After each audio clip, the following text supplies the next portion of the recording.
History remembers him by a nickname, not Peter the Rock, not John the Beloved, but Doubting Thomas. One moment of hesitation became his legacy, but that moment hides a much bigger story, because the same man who doubted the resurrection of Jesus Christ would later travel farther than almost any of the other apostles, across deserts, across empires, and across oceans, from the Middle East to the edge of the known world. This is the forgotten missionary journey of Thomas the Apostle. Thomas appears several times in the New Testament, and each moment reveals something about his personality. He was not silent. He asked questions. When Jesus told the disciples that he was going to prepare a place for them, Thomas interrupted and said, "Lord, we don't know where you are going. How can we know the way?" This question led to one of the most famous statements in Christianity. Jesus replied, "I am the way, the truth, and the life." Thomas asked the question others were afraid to ask.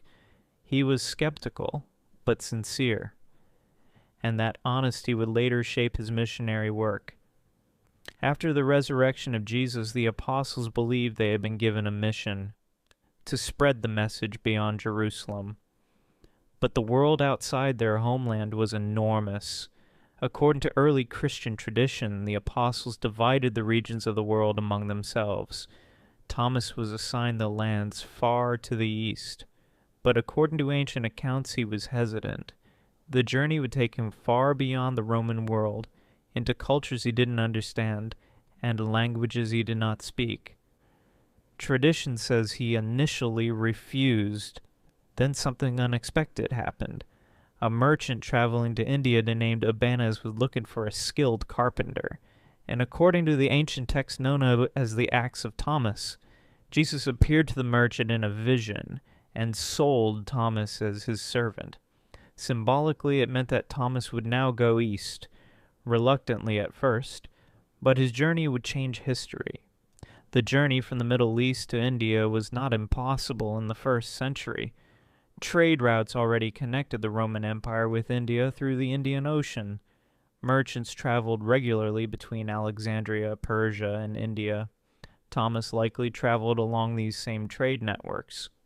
Some traditions say he first preached in Parthian Empire, which covered much of modern Iran and Central Asia. From there he continued eastward, eventually arriving on the southwestern coast of India, in the region known today as Kerala. Ancient seaports in this region were already connected to the Mediterranean world through the spice trade. This made it one of the first places outside the Roman Empire where Christianity could spread. According to long-standing tradition, Thomas arrived in India around the year 52 AD. There he began preaching about the life and teachings of Jesus. His message attracted a mixture of people: local villagers, Jewish trading communities already living in India, and merchants traveling through the region. Thomas is traditionally credited with establishing 7 early churches along the Malabar coast. These communities eventually became known as the St. Thomas Christians. What makes this remarkable is how ancient these communities are. They preserve traditions that date back nearly 2,000 years. Even today, many Christians in Kerala believe their faith traces directly back to the Apostle Thomas himself. Some ancient crosses and inscriptions found in the region may reflect this early Christian presence. Though historians debate the exact details, there is strong evidence that Christianity reached India very early in history, and Thomas is the figure most closely associated with that arrival.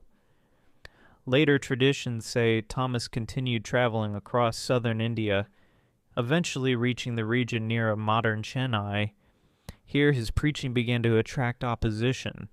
New religious movements often challenged existing social structures, and some local authorities saw the spread of Christianity as a threat.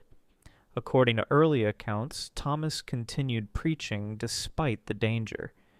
He baptized new believers, formed small communities, and trained leaders to continue the mission after him. But his work eventually led to conflict with powerful local groups. According to tradition, Thomas was killed around the year 72 AD. The most common account says he was pierced by a spear while praying on a hill. Today, that location is associated with St. Thomas Mount. His death marked the end of one of the longest missionary journeys among the apostles, from the Middle East to the Indian subcontinent, thousands of miles from where his story began. History remembers him as Doubting Thomas.